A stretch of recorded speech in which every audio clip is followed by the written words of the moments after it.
uma forma, quero registrar aqui, pastor, a nossa admiração, nosso respeito e alegria em recebê-lo nesse instante. Que Deus o abençoe e fortaleça.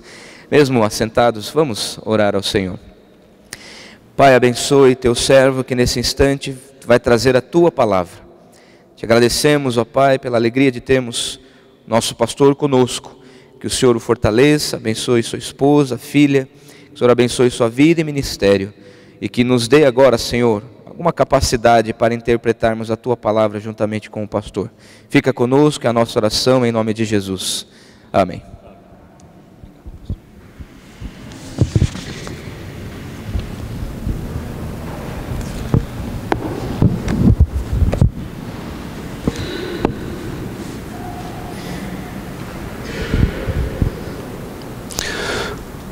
Vamos proceder à leitura em dois textos da palavra de Deus. O primeiro é no capítulo 4 do Evangelho de Mateus. Vamos ler os versículos 8 e 9. Eu pediria à igreja a colocar-se em pé para a leitura desse texto. Mateus 4, 8 e 9. Levou ainda o diabo a um monte muito alto, mostrou-lhe todos os reinos do mundo e a glória deles. E lhe disse: tudo isso te darei, se prostrado me adorares. O segundo texto é em João, Evangelho de João, capítulo 10, apenas o versículo 11. Eu sou o bom pastor.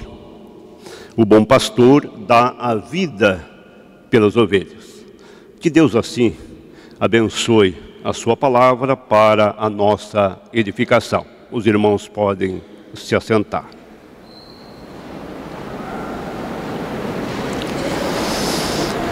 Prezados irmãos, o método de comparar duas vidas, dois fatos, ou duas existências, não é novo. Na antiguidade cristã encontramos um historiador chamado Plutarco, que registrou uma série de biografia e deu o nome de vidas paralelas. E Jesus Cristo também, o mestre dos mestres, o senhor dos senhores, em muitas de suas parábolas utilizou do paralelismo, da comparação de duas situações. Por exemplo, nós temos a parábola do fariseu e do publicano. Ao lermos essa parábola, nós temos que nos deter nos dois personagens obrigatoriamente. Nós temos a parábola do rico e Lázaro. Também ao lermos esta parábola, obrigatoriamente, nós temos que nos deter no comportamento dos dois personagens. Nós temos a parábola dos dois filhos. Daquele filho que ao receber um convite do pai, vai trabalhar na minha vinha, ele disse prontamente, vou, mas não foi. O outro que ao receber o mesmo convite, retrucou, não vou, mas depois arrependido foi. Então as duas atitudes merecem a nossa reflexão. E temos a parábola que, se não milenarmente, mas pelo menos secularmente, nós chamamos de parábola do filho pródigo. Eu não concordo muito com essa denominação parábola do filho pródigo.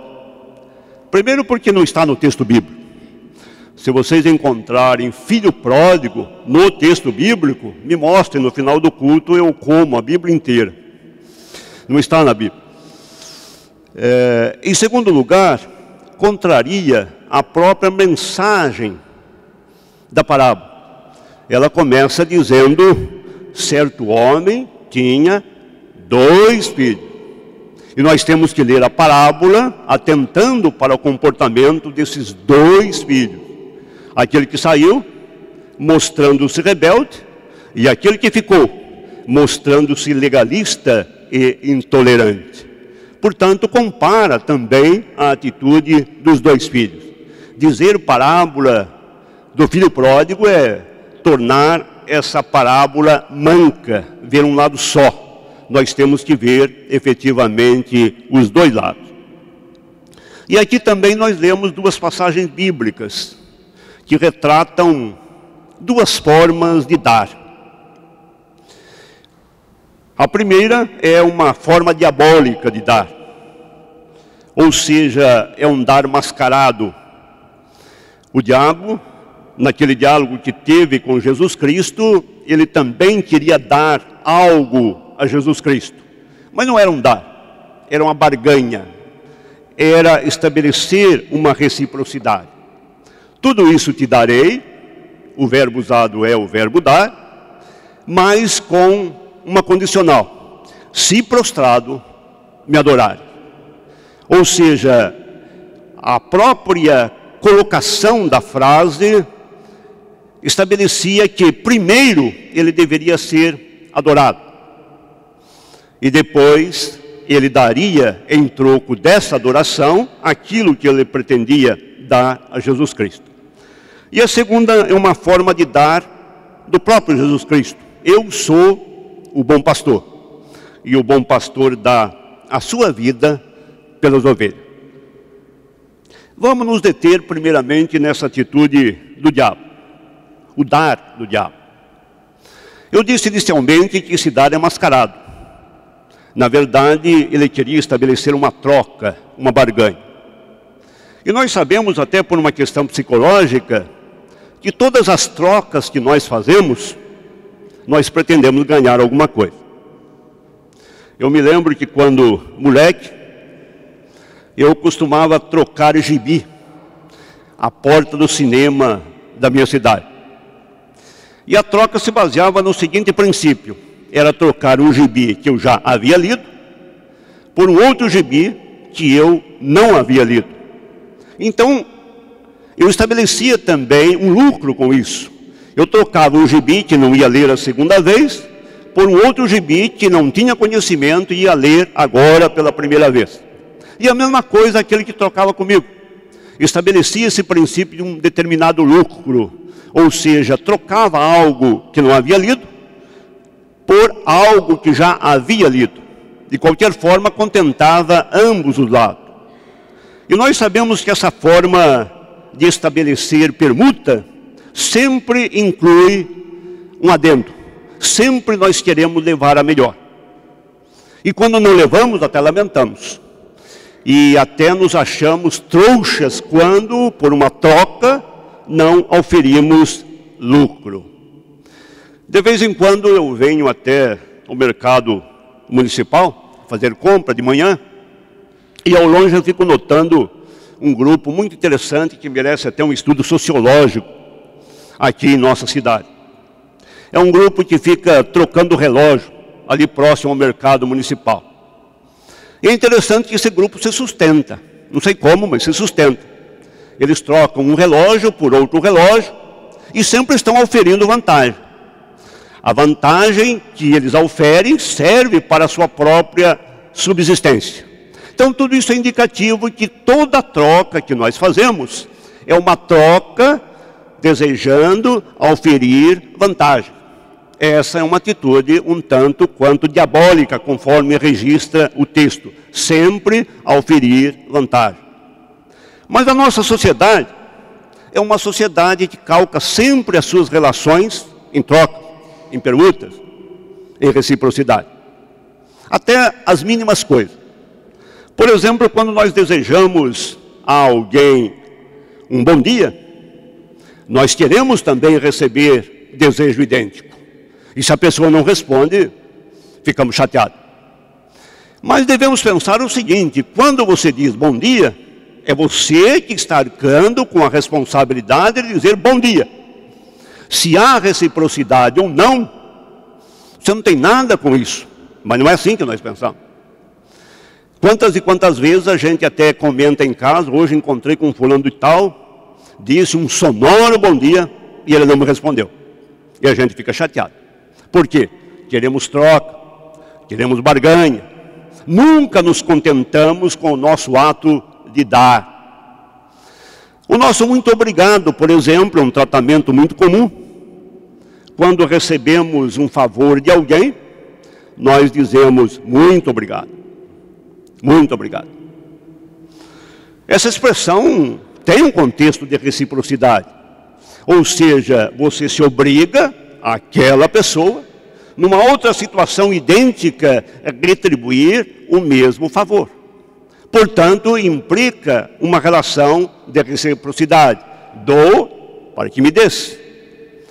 Nesse aspecto, devemos reconhecer que o mendigo, aquele que pede esmola, aquele que pede na rua ou à porta de nossa casa, ele é muito mais sábio. Ele não diz muito obrigado, ele diz Deus de Pai. Portanto, ele não arca com a responsabilidade de retribuir o favor. Ele coloca numa disposição providencialista para que Deus pague aquele favor, mas ele não se obriga a retribuir aquele favor. Tudo isso é exemplo de que a nossa sociedade é calcada na reciprocidade. No dou para que me des. E aqui também nós temos a atitude de Satanás, que ao querer dar alguma coisa para Jesus Cristo, antes ele queria que fosse dado algo a ele. Nós devemos lembrar que Jesus Cristo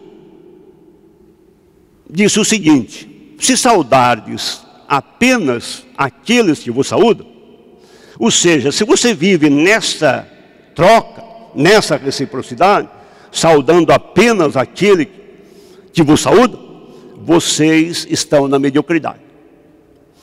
Ou seja, Jesus Cristo disse, nada fazeis demais. E esse nada fazeis demais, ele está querendo dizer o seguinte: vocês são seguidores medíocres. Vocês estão fazendo o que os outros fazem. Vocês estão repetindo gestos. Vocês estão repetindo atitudes. E eu não chamei pessoas para repetir atitudes. Eu chamei pessoas para transformar atitudes, para mudar atitudes e para colocar acima de tudo o amor. Um doutor da igreja escreveu uma oração muito interessante. Ele dizia o seguinte: ó Deus, se eu te servir pelo medo do inferno, lançai-me nele. E se eu te servir apenas pensando no paraíso, excluí-me dele. Ou seja, o nosso serviço a Jesus Cristo não é um serviço de troca, de barganha. Quem faz isso é o diabo. O nosso serviço é sempre um serviço de doação. Portanto, vamos ser aqueles que não vivem na mediocridade, mas aqueles que vivem num processo de transformação de vida. Mas vamos à segunda atitude. O outro dá. A nossa meditação é bastante rápida, até porque a igreja tem outros compromissos. Aqui Jesus Cristo também se dispõe a dar. E é interessante que aqui ele mesmo colocou sobre si um qualificativo que ele rejeitou numa outra ocasião, advindo do mancebo rico. O mancebo rico lhe chamou bom mestre, e Jesus Cristo recusou o bom. Por que me chamas bom? Mas aqui Jesus Cristo evoca para si mesmo esse qualificativo de bom. E assume, eu sou o bom pastor. E quando ele assume esse qualificativo de bom pastor, ele poderia até exemplificar dizendo o seguinte: o que faz o bom pastor? O bom pastor dá água fresca para as suas ovelhas, água boa para as suas ovelhas. O bom pastor procura pastagens boas, saudáveis para as suas ovelhas. Se definisse assim, ele não estaria longe dessa ideia do bom pastor. Mas Jesus Cristo disse o seguinte: O bom pastor dá, não coisas, mas o bom pastor dá a vida pelas ovelhas. Ou seja, Jesus Cristo não viu aqui a vida como instrumento de troca. Ou seja, eu dou a minha vida para que eles também me deem. Aqui ele não coloca numa dimensão de troca. É uma dimensão unilateral. O bom pastor dá a sua vida pelas ovelhas. E não dá coisas, pura e simplesmente buscando retribuição. Mas dá algo que pertence ao imaterial. Algo que pertence, portanto, a Deus, que é o dom divino. O bom pastor dá a vida pelas ovelhas. Aqui Jesus Cristo nos dá a seguinte lição: vida é doação. Vida é doação. É interessante pensarmos que na legislação judaica, está lá em Levítico, toda mulher que dava à luz, ela era impura. Se desse à luz um menino, ficaria impura durante 40 dias. Se desse à luz uma menina, ficaria impura durante 80 dias. Mas em qualquer situação, a maternidade passava por um processo de impureza. Mas é interessante que nenhuma mãe pensava nisso. Eu não vou ser mãe porque é humilhante passar por um processo de impureza. Vou ter que ficar 40 dias, ou vou ter que ficar 80 dias no estado de impureza, sem contar ainda os aspectos desconfortantes da gravidez. Mas nenhuma mãe pensava nisso. Pelo contrário, qualquer mãe que não tivesse filhos, ela era considerada uma pessoa esquecida de Deus. Então nenhuma mãe, que é o ato de doar especificamente, de dar à luz a alguém, pensava na impureza, mas pensava sempre nesse processo de doação que é o caráter materno. E Jesus Cristo aqui, mais do que uma mãe, ele não nos está doando uma vida provisória, mas ele está doando uma verdadeira vida. Portanto, quando Jesus Cristo veio, encarnou e assumiu a forma humana, ele assumiu todos os riscos, inclusive aquilo que está lá no credo apostólico e que às vezes nós não pensamos muito bem. Ele desceu à região dos mortos, ele desceu ao inferno, ele desceu ao Hades. Só que eu entendo aqui, o credo foi elaborado dentro de uma visão grega. O Hades não é propriamente esse inferno penitencial que nós imaginamos. O Hades é apenas a morada dos mortos. E mesmo quando está traduzido lá por inferno, não é esse lugar penitencial, é o lugar dos mortos. E diz que Jesus Cristo desceu até o Hades. Então alguém que veio dos altos, e Filipenses 2, naquele trecho de 5 a 11, naquele hino cristológico, está descrito que ele não teve por usurpação o ser igual a Deus, mas antes assumiu a forma humana, e mais do que forma humana, ele assumiu a forma de servo, e mais do que isso, morrendo, ele desceu ao Hades, desceu ao lugar dos mortos, para dar aquilo que nós efetivamente não tínhamos, a condição da ressurreição. Ele foi lá ao lugar da morte para trazer-nos a vida. Ele desceu ao lugar onde imperava a morte para fazer com que nós gozássemos vida. Isso é doação. Ele doou a sua própria vida. Na expressão lá de Filipenses, ele se esvaziou. Estabeleceu uma kenosis, ou seja, um esvaziamento, de tal forma que não se apresentou como alguém divino. Até mesmo em relação à vida após a morte, quando ele encontrou com aqueles discípulos a caminho de Emaús, ele não apresentou ali, depois da morte, com uma auréola de luz, como se fosse alguém divino que agora, ressuscitado, tinha vencido a morte. Ele se apresentou como um cidadão comum. Tanto é que não o conheceram. Não perceberam que era o mestre a não ser por um gesto específico quando ele partiu o pão. Então reconheceram que era o Senhor, mas não porque tinha algo, uma auréola divina sobre si.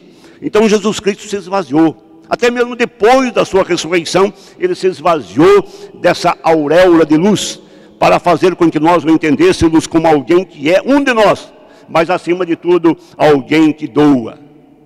Então, meus amados irmãos, a igreja só tem sentido nessa perspectiva, não na troca. Se a igreja viver pela troca, pelo câmbio, nós caímos na tentação. Toda troca, repito, incute a necessidade de ganho. Não existe troca sem ganho. Isso é absoluto. Isso é uma relação de câmbio. O escambo se sustentou durante muito tempo com uma relação comercial baseado nisso. Toda troca implica ganho. E nós não estamos na comunhão da igreja para trocar e estabelecer ganho. Muitas pessoas até usam uma expressão que eu abomino: investir em Cristo. Não existe investimento em Cristo. Investir é algo mercantil, e não vamos fazer mercantilismo da fé. Nós não estamos investindo nada, nós estamos doando. Agora, se houver bênção, aí é bênção. E o que é bênção? Bênção é algo que nós recebemos sem merecer.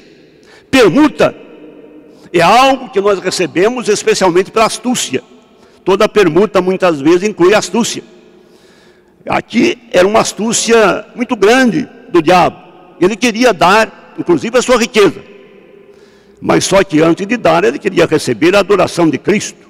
Ele perdia efetivamente a riqueza que possuía, mas com a adoração de Cristo, ele se tornava Senhor e, consequentemente, ganharia muito mais do que aquilo que ele havia empregado. Isso é investimento.